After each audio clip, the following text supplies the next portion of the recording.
여러분 안녕하세요. 2023년 제33주차 8월 14일에서 8월 20일 사이의 주간 정세 동향에 대해서 말씀드리겠습니다. 정치 분야입니다. 대통령의 독단적 그리고 국민 갈라치기 통치가 지속되고 있고, 이 대통령실의 눈치만 보고 있는 집권 여당 국민의힘의 모습입니다. 아마 내년 4월 총선 내 공천을 앞두고 있어서 더 그런 것 같습니다. 윤석열 정권의 이재명 대표에 대한 공격과 당내 갈등이 고조되는 더불어민주당의 모습입니다. 사법 판단은 형량보다 형평성이 더 큰 문제라고 할 수 있습니다. 봉건적 관료체제, 영혼 없는 공직사회 구조적 문제가 표출되고 있고, 젊은 공무원들이 사표를 내고 있는 수가 늘어나고 있습니다. 하위 병사들에게만 책임을 지우는 고질적인 병폐가 온전한 한국 군대의 모습을 다시 보여주고 있습니다.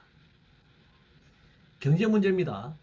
전지구적 과잉 생산 속에 고도 성장이나 지속 가능한 성장도 지금 한계에 직면해 있습니다.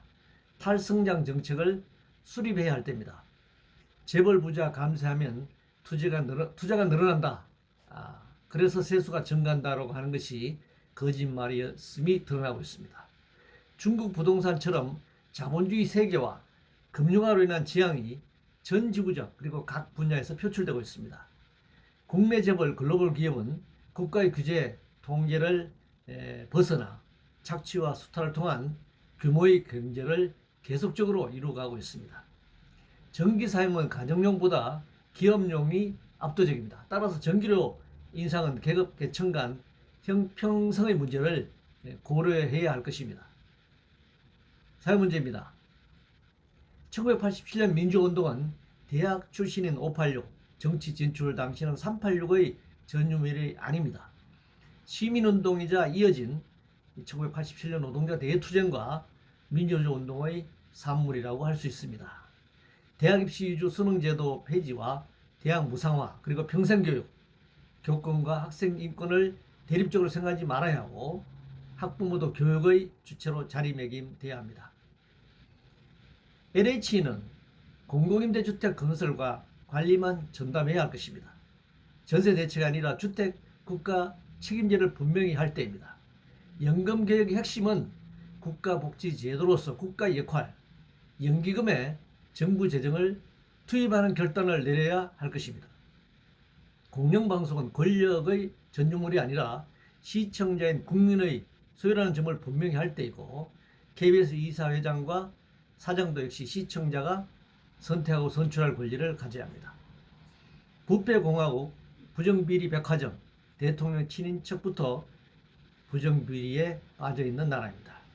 중학범죄는 처벌 이전에 예방 이전에 범죄에 대한 교육이 굉장히 필요하다고 생각합니다.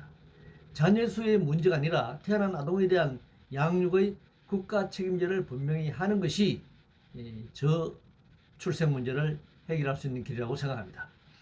65세 이상 노인의 기초연금을 현행 재산소득 하위 70%에서 40% 수준으로 줄이려는 시도는 노인 보편복지를 후퇴시키는 일이라고 생각합니다. 노인 빈곤율이 현재 40% 수준으로 OECD 국가 세계 1위고 평균의 3배에 달합니다만, 65세 이상의 평균일 뿐 70, 80으로 연령이 높아질수록 노인 빈곤율은 50%를 넘어서고 있는 심각한 상황이라고 할 수 있습니다. 노동 문제입니다. 노조의 자juk 단결권은 헌법적 권리고, 노조 가입 탈퇴는 자유입니다. 민주노총에서 탈퇴하는 노조를 조정동을 비롯한 자본 언론들은 대서특필하고 있습니다. 그러나 민주노총에 계속 가입하고 있는 노조, 새롭게 조직되는 민주노조가 민주노총으로 가입하고 있는 부분에 대해서는 전혀 보도하지 않고 있습니다. 법원 직원도 노동자이고, 따라서 노동 기준을 준수해야 합니다. 야간 재판 당연히 금지해야 합니다. 주요 수당 논란이든 포괄임금 논란이든 결국 노동력의 대가를 전부 아닌 일부만 지급하고 착취하는 문제에서부터 발생한다라는 사실을 분명히 할 때입니다. 임금은 당연히 계급적인 문제입니다. 생태 환경 문제입니다. 후쿠시마 핵오염수 해양 투기 방침 다 정해놓고 한미일 캠프 데이비드 정상회담을 개최했습니다. 스웨덴이 40년 후에 다시 원전을 재가동한다 라는 보도를 대대적으로 보도가 있지만 이웃하고 있는 독일이 2023년 올해 4월 16일부로 모든 원전을 중단한 것에 대해서는 별로 보도하지 않고 있습니다. 잼버리 사태를 놓고 현 정권 또는 정부 지자체 책임을 둘러싼 공방이 계속되고 있습니다.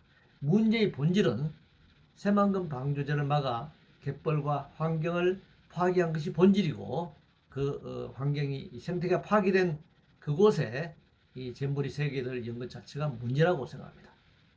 국제 문제입니다. 한반도 신냉전 대립 구도가 강화되고 있습니다. 남북공이 군사력 강화에 몰두하고 있는 상황입니다. 하루속히 협상과 대화의 국면으로 전환해야 할 것입니다. 한미일 삼각 군사동맹에 준하는 합의를 한미일 캠프 데이비드 협상에서 했습니다. 아시아판 나토를 추진할 그런 의도를 갖고 있다고 생각하고 미국 주도 속에 먼저 한국의 윤석열 정권을 하여금 일본과 역사 인식 차이를 덮고 관계 개선과 함께 후쿠시마 핵 오염수 방류를 동의케 한 다음 캠프 데이비드 협상을 열었다고 생각합니다. 이란 동결 자금의 경우처럼 미국의 대전략에 따라 종속되거나 희생되는 상황입니다. 한미 동맹이라고 하는 것이 이렇게 평등하지 않고 미국에 종속되어 있다는 사실을 보여주고 있습니다. 광복절에 일본에게 면죄부를 주는 것도 모자라 공산 전체주의 운운하며 색깔론을 내세워 내부 분열을 촉발해 수구보수 지지자들을 결집시키는 저급한 형태를 윤석열 정권이 보여주고 있습니다. 미중 한중 관계 악화 속에서도 한중 경제 관계 개선의 필요성이 절실하다는 것을 보여주고 있습니다. 중국 역시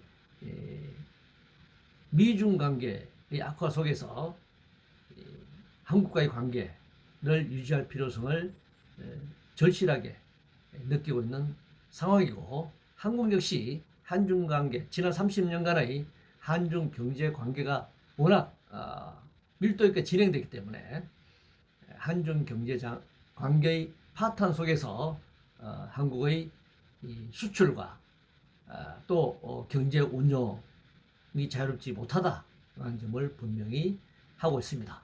이상으로 2023년 제33주차 주간 정세 동향에 대해서 말씀드렸습니다.